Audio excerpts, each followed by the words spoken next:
మీ ఎలాంటి వ్యాపార ప్రకటనలకైనా వెంటనే మా ఛానల్ సంప్రదించండి. అందరికి నమస్కారం, నేను శిరీష. ముందుగా అందరికీ శ్రీ పరాభవనామ సంవత్సర ఉగాది శుభాకాంక్షలు. ప్రస్తుతం మనతో పాటు ఉన్నారు సుప్రసిద్ధ జ్యోతిష్య వాస్తు పండితులు బ్రహ్మశ్రీ డాక్టర్ నాయకంటి మల్లికార్జున శర్మ గారు. గురుగారితో మాట్లాడదాం. నమస్కారం గురుగారు. ముందుగా ఉగాది అనగానే మన తెలుగింటి వారందరూ గుర్తుకొచ్చేది వ్యక్తిగత జాతకాలు. సో ముఖ్యంగా చూసుకుంటే మరి ఈ సంవత్సరంలో ఉగాది పరంగా చూసుకుంటే వృశ్చిక రాశి వారికి ఎలా ఉండబోతుందంటారు? ఎలాంటి జాగ్రత్తలు తీసుకొచ్చింది? ఓం శ్రీ గురుభ్యో నమ. ఓం శ్రీ మాత్రే నమ. వాగర్ధ సంప్రోక్తో వాగర్ధ ప్రతిపత్తే జగతో పితృవందే పార్వతీ పరమేశ్వరౌ వ్యాసాయ విష్ణురూపాయ వ్యాసరూపాయ విష్ణవే నమో వై బ్రహ్మనిధి వాసిష్ఠాయ నమో నమ. గురు బ్రహ్మ గురు విష్ణు గురుదేవో మహేశ్వర గురు సాక్షాత్ పరబ్రహ్మ తస్మై శ్రీ గురవే నమ. శ్రీ పరాభవనామ సంవత్సరం.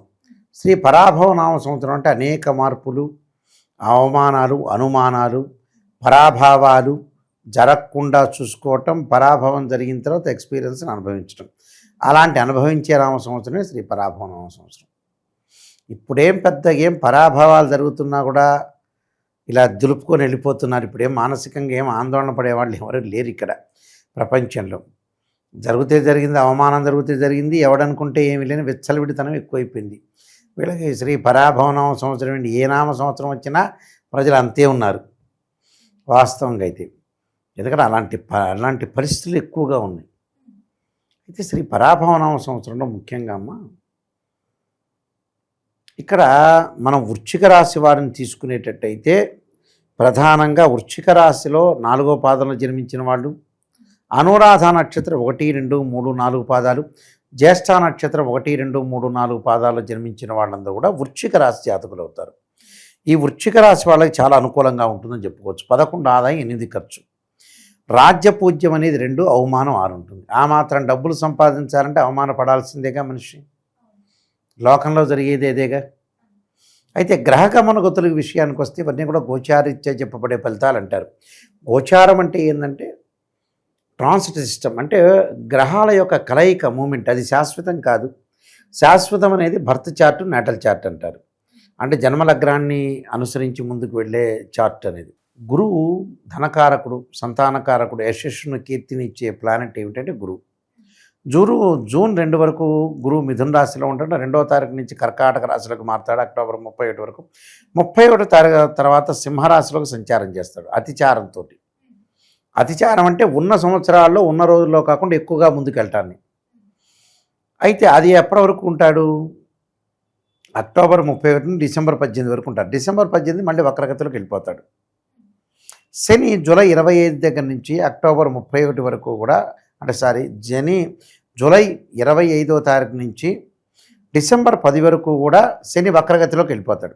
రాహుకేతులు డిసెంబర్ 7వ తారీఖున మారుతాడు. రాహు కుంభం నుంచి మకరంలో, కేతు సింహం నుంచి కర్కాటకంలో. ఇలా మార్పులు జరుగుతాయి. రవి బుధ శుక్ర గ్రహాలు 30 రోజులకు ఒకసారి మారుతుంటారు. కుజుడు 45 రోజులు పడతాడు. శని 2.5 సంవత్సరం, రాహుకేతులు 18 నెలలు, గురువు సంవత్సర కాలం. ఇది ఏ విధంగా ఉండబోతుంది అంటే వృశ్చిక రాశి వాళ్ళకి ఆదాయం అనేది బాగా ఎక్కువ ఉంటుంది. ఎందుకంటే జూన్ 2 నుంచి భాగ్యస్థానంలో గురువు వస్తాడు. అంటే ద్వితీయాధిపతి, పంచమాధిపతి అయిన గురువు ఇక్కడ జూన్ 2 వరకు అష్టమ స్థానంలో ఉంటే కొద్దిగా ఆదాయపరంగా ఖర్చులు అవుతాయి. మళ్ళీ జూన్ 2 తర్వాత నుంచి భాగ్యస్థానాల్లో రాకుండా విపరీతమైన లాభాలు కలిగే అవకాశాలు బాగుంటాయి. ఆర్థిక పరంగా ఆకస్మికంగా ధనలాభం కలుగుతుంది. ఉద్యోగంలో ప్రమోషన్లో, నిరుద్యోగులు వాళ్ళు ఆశించిన దానికంటే మంచి జాబ్లో రావటం అంటే, అలానే వివాహపరంగా స్త్రీలకి కానీ మగవాళ్ళకి కానీ సుసంపన్నమైన కుటుంబం నుంచి అమ్మాయి కానీ అబ్బాయి కానీ వచ్చే అవకాశాలు ఎక్కువ ఉంటాయి. ప్రేమించిన యువకులు ఎవరైతే ఉంటారో పెద్దలను ఒప్పించి పెళ్లి చేసుకునే అవకాశాలు ఉండటం. సంతానం లేని వారికి సంతానం కలిగే అవకాశాలు బాగా ఎక్కువ ఉంటాయి. అంటే సంతానం సంపదప్రదం అంటారు. జీవితంలో భార్యాభర్తలు పెళ్లి చేసుకోవడానికి కారణమే సంతానం. ఇక మిగతా ఏమీ కారణాలు అవసరం లేదు, ఆ కారణాలు అక్కర్లేదు కూడా. సంతానం సంపదప్రదం అన్నారు. అంటే ఆ సంతానం చూసే తల్లిదండ్రులు మురిసిపోతారని అర్థం. పెళ్ళికి అర్థము పరమార్థము ఏమిటంటే సంతానమే చాలా ఇంపార్టెంట్. భగవంతుడు నేను చూడలేము. ఏదో ఊరికి అన్నమయ్యలో రాఘవేంద్ర స్వామి, ఆ రాఘవేంద్రరావు ఇదిగోండి మరదళ్లతో తిరిగేటప్పుడు గొడుగు పట్టుకొని ఇలా తీసుకెళ్ళి రాఘవేంద్రరావు తీసుకెళ్ళి ఆ దేవుణ్ణి చూపిస్తారు. పాపం ఈ రాఘవేంద్రరావు వీళ్ళందరి వల్ల భక్తి పెరిగింది కానీ తల్లిదండ్రులను పక్కన పడేశారు.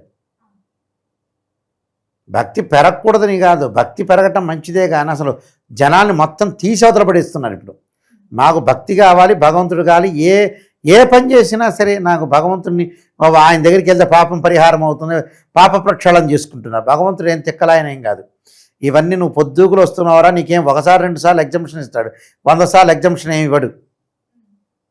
ఈ మోడల్లో జరుగుతుంటుంది. ఇక్కడ సంతానం అనేది సంపర్పదం, సంతానం కలగటమే శ్రేయస్కరం. ఎందుకంటే ఒక స్త్రీమూర్తికి తల్లికి సంతానం కలిగితే 100 మార్కులు వచ్చినట్టు అర్థం వాస్తవంగా. ఇవన్నీ పాపం సుందరకాండ సినిమాలో, వెంకటేశ్వర సినిమాలో చూశారు చాలామంది ఇలాంటివన్నీ కథలన్నీ. అంటే రజస్వరాలు అయితే ఇంత పాపం ఆ అమ్మాయికి ఇంత పర్సంటేజ్ అంటే స్త్రీలకు రజస్వరాలు అయితే ఒక పెద్ద మనిషి అయినట్టుగా, పరిపూర్ణమైన కంప్లీట్ మ్యాన్ అయినట్టుగా, ఏజ్ పెరిగే కొద్దల్లా పాపం ఆ అమ్మాయి అనుభవాన్ని సంపాదించుకుంటుందని, లోకంలో ప్రపంచ జ్ఞానం వస్తుందని, అలానే ఒక తండ్రి దగ్గర, ఒక అన్న దగ్గర, తర్వాత స్వతంత్ర భావాలు వచ్చి ఉద్యోగాలు అవన్నీ సంపాదించుకోవటం, మంచి ఎడ్యుకేషన్ పరంగా పెద్ద ఆఫీసర్గా కావటం, తర్వాత భర్త, ఇవన్నీ సపోర్ట్ ఉంటాయి. ఇలాంటివన్నీ కూడా ఏంటంటే 100% కంప్లీట్ మ్యాన్ కావటం అంటే సంతానానికంటే స్త్రీ మాతృమూర్తి కావటం అంటారు. అది కంప్లీట్ మ్యాన్, కంప్లీట్.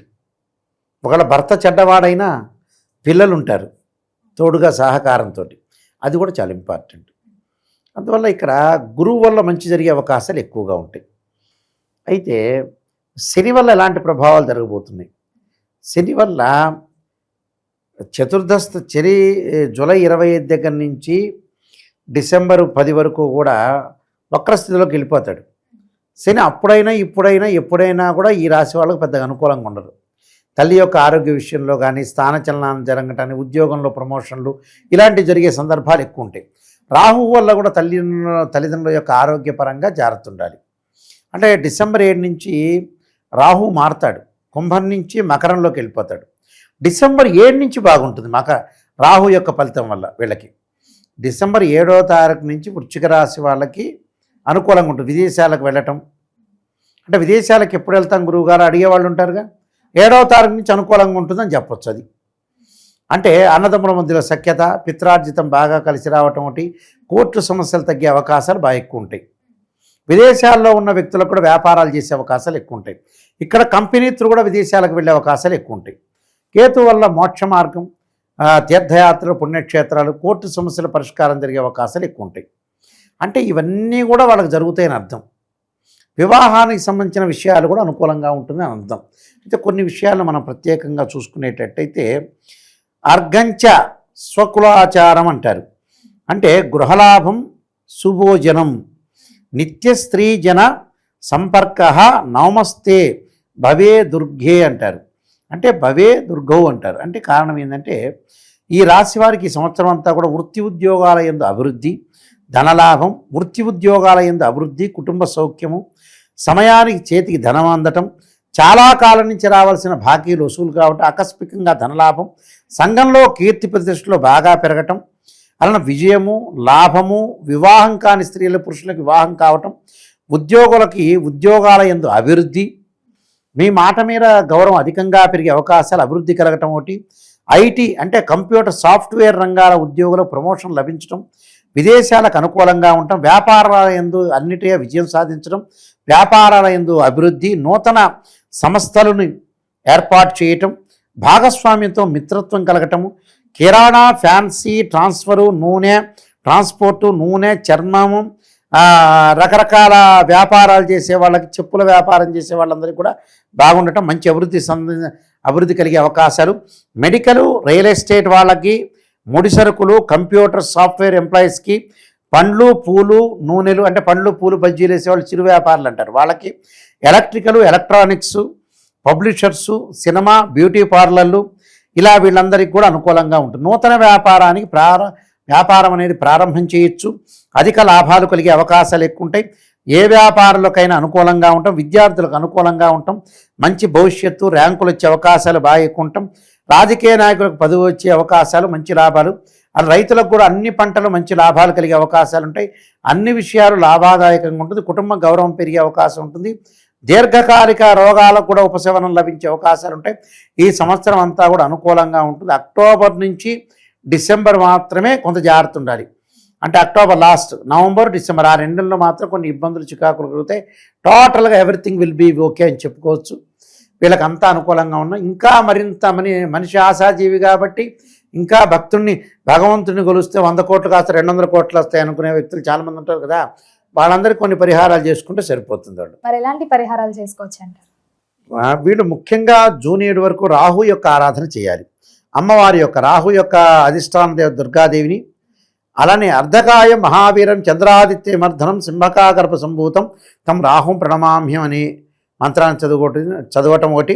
గణపతి యొక్క ఆరాధన చేయాలి. గకారంతో గరికతోటి గణపతి యొక్క ఆరాధన, ఎక్కడా కూడా విఘ్నాలు జరగకుండా, కాలంలో విఘ్నం జరగకుండా, మనకి విఘ్నం జరగకుండా విఘ్నేశ్వరుని ప్రార్థన చేయటం వల్ల మనకి విఘ్నం కలగకుండా ఉండే అవకాశం ఖచ్చితంగా ఉంటుంది. కాబట్టి గణపతి యొక్క ఆరాధన చేస్తే చాలా మంచి సుఫలితాలు జరిగే అవకాశం ఖచ్చితంగా ఉంటుందమ్మా. గురుగారు, మొత్తం మీద ఈ సంవత్సరంలో వృశ్చిక రాశి వారికి ఎలా ఉండబోతుంది, ఎలాంటి జాగ్రత్తలు తీసుకోవాలో తెలియజేసినందుకు ధన్యవాదాలండి. నమస్కారం.